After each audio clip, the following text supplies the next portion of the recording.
G'day guys, welcome back to my channel. My name is Wildkard. Thank you for watching the Wildkard Rugby Show. Like, comment, and subscribe. And yes, you are here today because finally the French Rugby Union bubble has just been popped, and the idea that has been lingering around everybody in the media is that Antoine Dupont is the greatest player ever and he's gonna take the French to win the Rugby World Cup just like that, right? It's almost a given for them to win the Six Nations this year, with Dupont returning after missing out last year to play, you know, in the pretend game of the sevens rugby at the Olympics against, you know, players that are not even professional.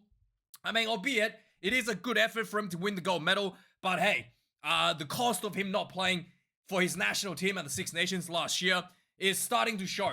I thought last week the performance from the French team was really clunky. My prediction was that they were gonna, I was predicting for the French to pull themselves together, to tidy themselves up from some of the messiness, for some of the clunkiness in their attack last week. You know, they got away with it against a Welsh team that is, you know, looking like gonna be booed and spooners this year. They got away with it, but I thought they're gonna tidy that up this week. And yeah, the amount of botched tries that happened out there for the French team, there was probably about 3 tries, including one from Antoine Dupont himself. A try he should have, like a ball, a nice easy pass, it should have easily just, you know, caught that and went in for the try. Did not happen. And also Ramos as well, missing a kick right in front. I don't know the last time I saw that from him. It's just everything the French did was just not really clicking under pressure. Again, this is something that, you know, the French maybe needs to start taking some of the game plan, some of the planning a little bit more seriously, right? The French is able to deliver good results, right, against very, very tough oppositions at home, but they are not really delivering the same performances away, at least in recent times, right? And there's a very serious question to the management of the French team.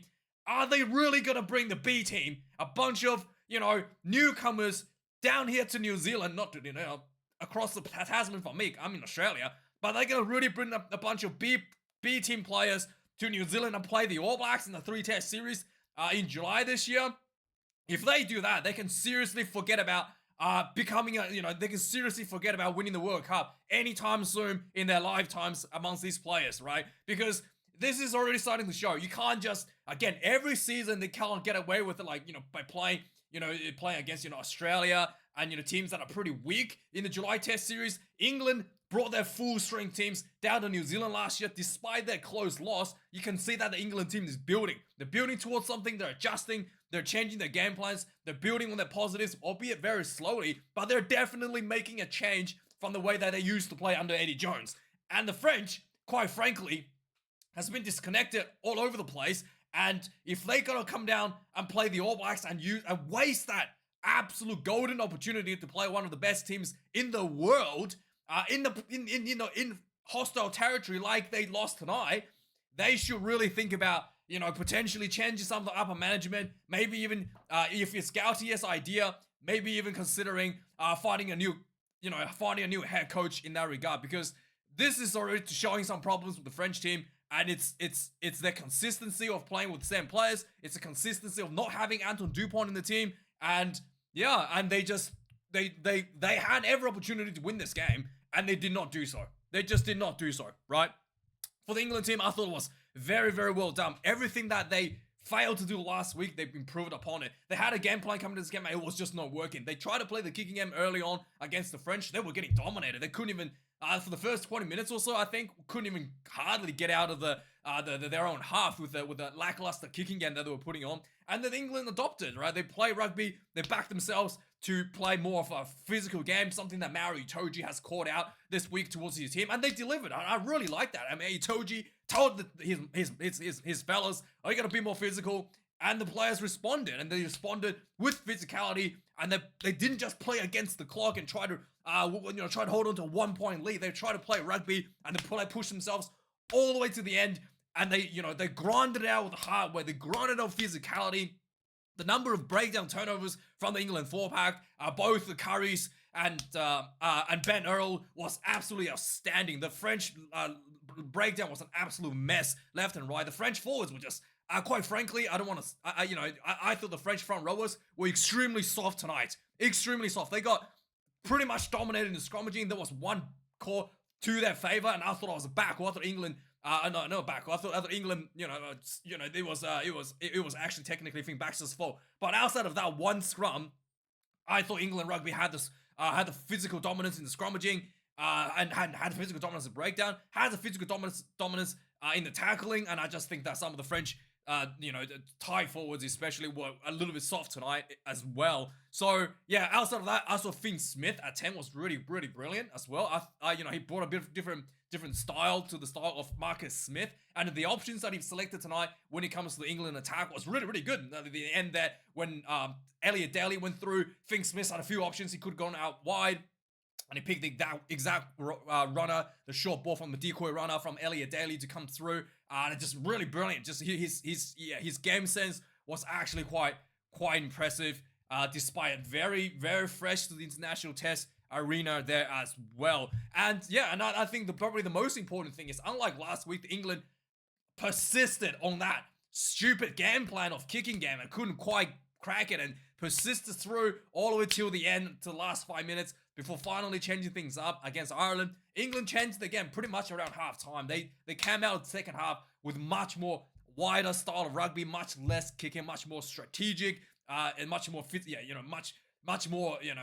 much more conservative in their kicking game as well. And it delivered a result. They applied pressure. French wasn't able to run rampant with the tired forwards out there, and then the England just slowly but surely grinded out the French advantage and then pulled themselves out with a win. For the French, I think that there was definitely some clunkiness, definitely some nerve, very uncharacteristic drop balls left and right. Forwards a little bit soft, and also I do think that the defense as well, the French defense at the scrum, at the maul, I thought was I do think that the French was a little bit physically outgunned up front a little bit tonight, especially later in the second half there. Later in the second half there.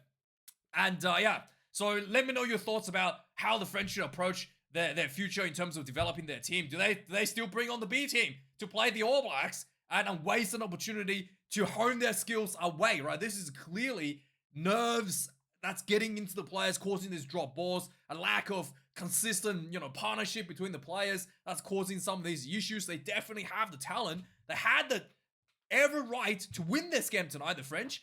They just couldn't do it because some of these issues that's starting to show due to maybe some of the decisions in terms of the long-term development of the players, in terms of allowing players not being consistent playing for the national team. There's a definite disconnect there, and how they're going to go about it to fix that disconnect, I think it's a question that Fabien Galthié really need to think about, especially this July coming into play against the All Blacks. And yeah, let's have a look at some of the match stats of the game.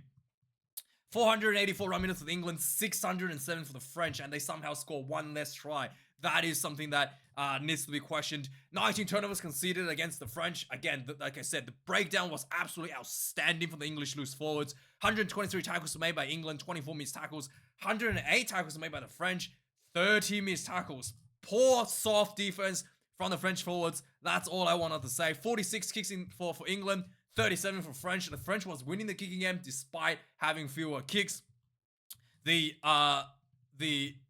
next one, let's talk about the lineouts. 3 lineout loss by the England side, 0 for the French. Overall, the execution for the French lineout was very simple and straightforward. I do think that the England lineouts maybe a little bit too convoluted at times, leading to some of these issues. But I do think that the French just had a very simple lineout plan, and it was much more effective than the England in terms of their polish and execution. There was one scrum loss against England. Like I said, I thought that was it was a little bit tough on Finn Smith, but his elbow did hit to the ground first, and the referee does look for that. I thought you could either argue that not Finn Smith, sorry, Finn Baxter. You could either argue that Baxter was pulling the scrum down, or Antonio was flattening himself out. I think it was Antonio on the other side in the second half. But yeah, it was a bit of a tough call, I thought, for England, but his elbow did hit the ground first, and that was the decision there. Outside of that, in terms of territory, the first half was pretty much one-sided for France, but England was able to level everything up a little bit better in the second half. So possession, second half, England actually pulled themselves back in front, 55-45. In terms of penalties, really well done for England. 6 penalties conceded overall. This is absolutely world class. Didn't give French any opportunities. Not any opportunities. Really limiting some of the opportunities the French had in terms of being able to use that boot of, what's his name? Being able to use that boot of Ramos to kick some goals. So really well done there for England. France giving away only 8 penalties themselves, so very good there as well. So neither teams are really penalty prone, but really I think the difference was that physicality that was brought forward by the English forward pack, by the English loose forward, and the French just lack of consistency. I think probably what really hurt them in the end there. Anyway, let's have a look at some of the recaps of the scoring.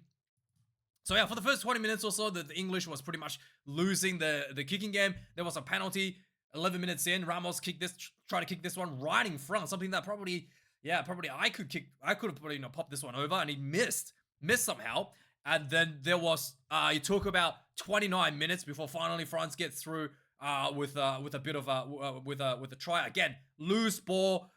Dupont scooped up the loose ball. It's clunkiness, but they got away with it because of the amount of talent they had on the field in the sense of like Antoine Dupont. Dupont scooped it up, got the ball to Penold, and then got the ball outside to what's his name, to Bieri back into Penold, and then Penold did a little grubber kick downfield, and then Bieri went in for the try.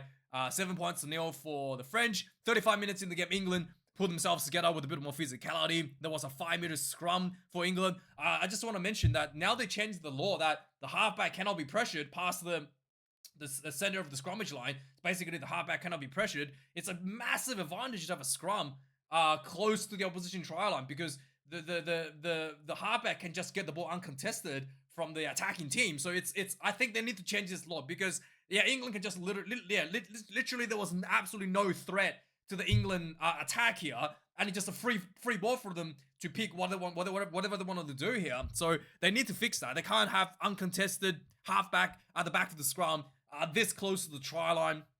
It's almost going to guarantee leading into some kind of break to a try. It is really kind of stupid, I think. The ball kind of came out again, a bit of a missed pass everywhere. Looked like it was a knock on. The referee said it was knocked backwards. Eventually, the ball got scooped up and Finn Smith flag ball to Ollie Lawrence, a nice angle, punch through, missed tackle, Ramos, try time, 7-7.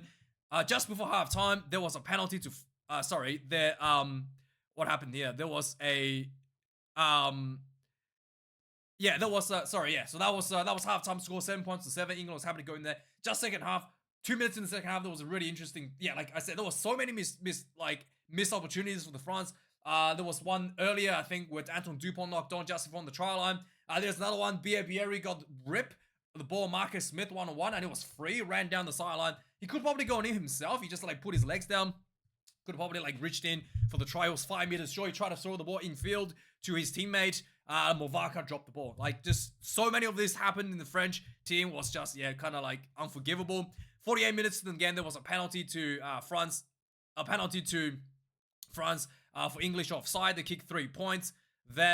And then there was, so that's 10 points to 7. 55 minutes into the game, there was a penalty against Finn Baxter, elbow down the scrum. French kick another one, 13 points to 7. 57 minutes in the game, England got themselves, really wanted to play rugby, didn't want to just kick 3 points left and right. They had a nice turnover, some nice pressure, center field, and then again, nice little kick over the top by Finn Smith. Perfectly timed for Tommy Freeman to come in at an angle, jumped up in the air, won the one-on-one battle over Bieri in the air, winning for the try. 12 points to 13. Marcus Smith missed this one. 60 minutes into the game, French immediately fought back. They got the turnover from the kickoff. Just nice hands sweeping down to the left-hand side, and then roll themselves back left-hand side. Good hands to Penold on the right-hand side into the corner. 18 points to 12. Missed this one as well. 6-7 minutes into the game, England had a penalty. They missed this penalty. Marcus Smith. 70 minutes into the game, England kind of realized we can't just win this game with a penalty anymore. So they backed themselves. They had a scrum. They had a nice tight hair penalty. So Finn Baxter wins that scrum pretty much. And then they had a penalty. They went for the line out. They crashed the ball. Pick and go eventually. Finn Baxter rumbled himself over with the pick and go. 19 points to 12. 1 point ahead for England. 75 minutes in the game, the French strikes back. A little bit of scrappy play as well. There was you look like there was a bit of knock on everywhere, but the referee was fine. there was a yeah, there was just there was like the ball again. I think went to the ground, and then Anton Dupont scooped it up, and then there was just some nice hands down the sideline where Bieri went into the corner, 25 points to 19, and finally 77 minutes in the game, England had all one last shot at the game. They had a penalty. They went for the line out. The ball came out. Nice little center field play. Elliot Daly was hiding behind the Finn Smith. Came in and Finn Smith picked the perfect option. Short ball to Elliot Daly. Ran in a nice angle just next to the post. Finn Smith kicked this one 26 points to 25. And perfect finish to the game. England clutches this win over the French with a bonus point as well. So they score 4 tries, right? So this is a bonus point win for the England team. I think, yeah, Six Nations, you just need to score 4 points to get the bonus point. So England is, it's currently looking like they still have a chance to win the Six Nations if Ireland should fumble against, France or Scotland coming up tomorrow. So yeah, let me know your thoughts. Let me know my assessments, Craig, if you agree or not. And do you want to see the French team bringing the B team to New Zealand in July, or do you think they should change up their strategy and probably bring out the A team and really give their players a good shot at becoming, better, becoming a better overall as a starting pack. So yeah, thanks for watching, guys.